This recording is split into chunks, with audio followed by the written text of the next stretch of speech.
Okay.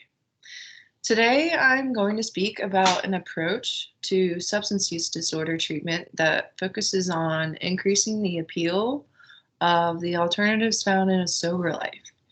For this, I like to envision a scale.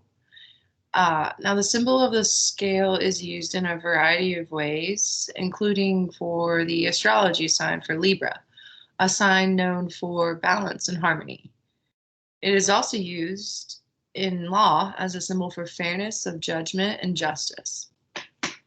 This symbol is one I see as applicable to the complexities of substance use disorder. With substance use, there's a battle between both sides of the scale where one must be more significant than the other. The weight of benefit from substance use battles the weight of damage and harm to the quality of life caused by substance use. When the benefit of substance use outweighs the benefit of sobriety, substance use takes over. When the positives of life and sobriety weigh more, substance abuse loses its power. What I'm trying to portray in this analogy is that there is a need for the quality or value of life and sobriety to have more weight and more significance than any positives found from using substances. In order for this to happen, an individual must see sobriety as more beneficial and have a strong desire not to lose those benefits. The substance use needs to be replaced with a better and more appealing alternative in order for it to have as much weight or more than weight than substance use. If the alternative lifestyle in sobriety does not have more weight or value, then the substance use will remain in its position of dominance for the individual. Say, for example, Cameron has a bad day at work and really wants to drink to relieve stress and just have a good time. The key thing to note here is that Cameron sees alcohol as something with two positive reinforcements. One, relief from stress, and two, an enjoyable evening. What is not being considered here is the potential for any harm to others or increased anxiety due to drinking.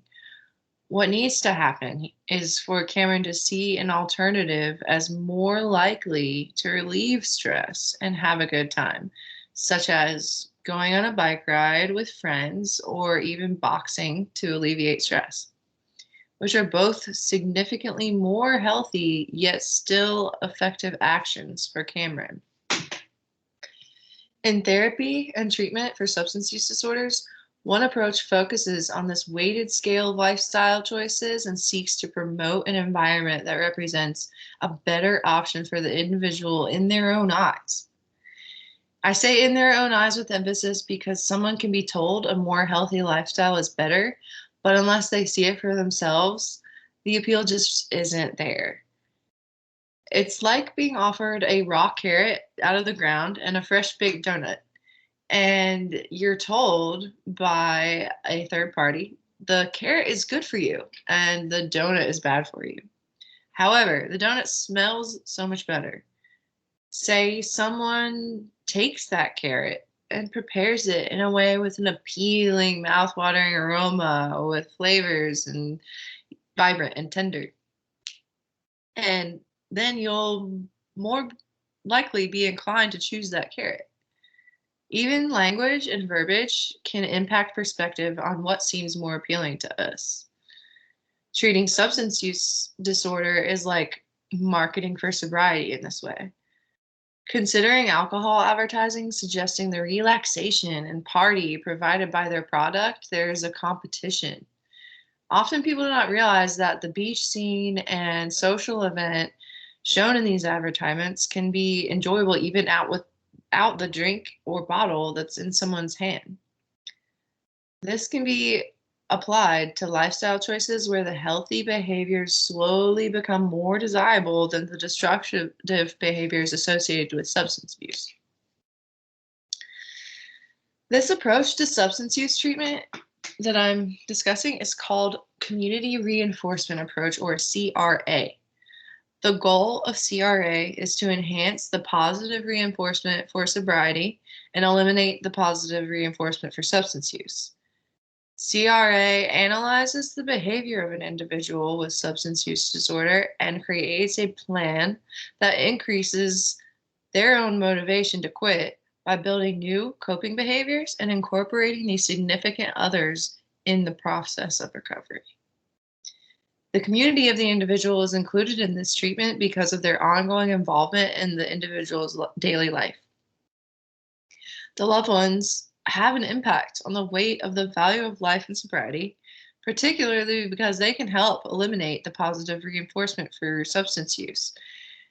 When the individual ultimately sees damage and harm to their relationships as a largely negative thing, they will value that sobriety when it protects the relationships. It is important to recognize that the individual can heal internally, but if the life choices and environment remain the same, there is a greater risk and probability for relapse through triggers. Basically, CRA operates on the idea that one cannot get better by doing more of the same. So, what else can be done?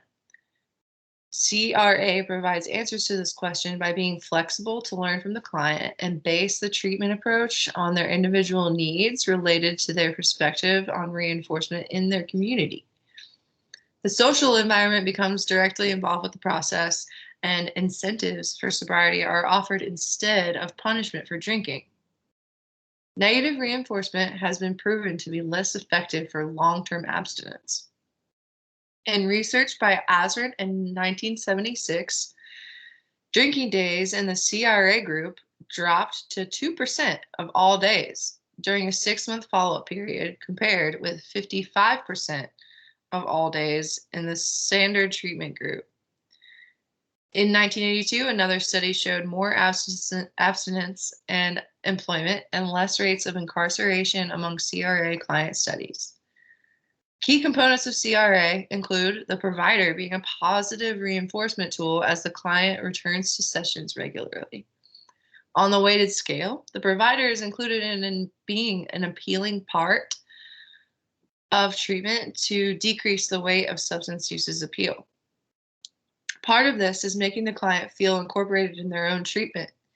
This makes community reinforcement approach highly compatible with motivational interviewing, or MI. MI pushes for the internal motivation of the individual and their own progress that CRA also targets. MI is a way to encourage self-efficacy and confidence in the client's ability to be successful in their goals towards sobriety. These compatible techniques focus on the individual and specific areas of their own existence that will help them the most long term. Abstinence is encouraged by making sure they thoroughly believe that sobriety is better for them by offering realistic ways and people to reinforce it. CRA is powerful because it factors in what the individual holds close to them as part of the problem or the solution. CRA seeks to make the problematic parts of the client's life decrease in desirability, while raising the desirability of the parts that are the solution. Relationships and social life become a crucial part in treatment as the individual develops new connections or rebuilds past connections that are tied to a healthy living and progress. This could mean rebuilding a relationship that they had prior lost only during substance use. Returning to past triggers is a threat to any desire for sobriety, and focusing on the community can help eliminate those triggers.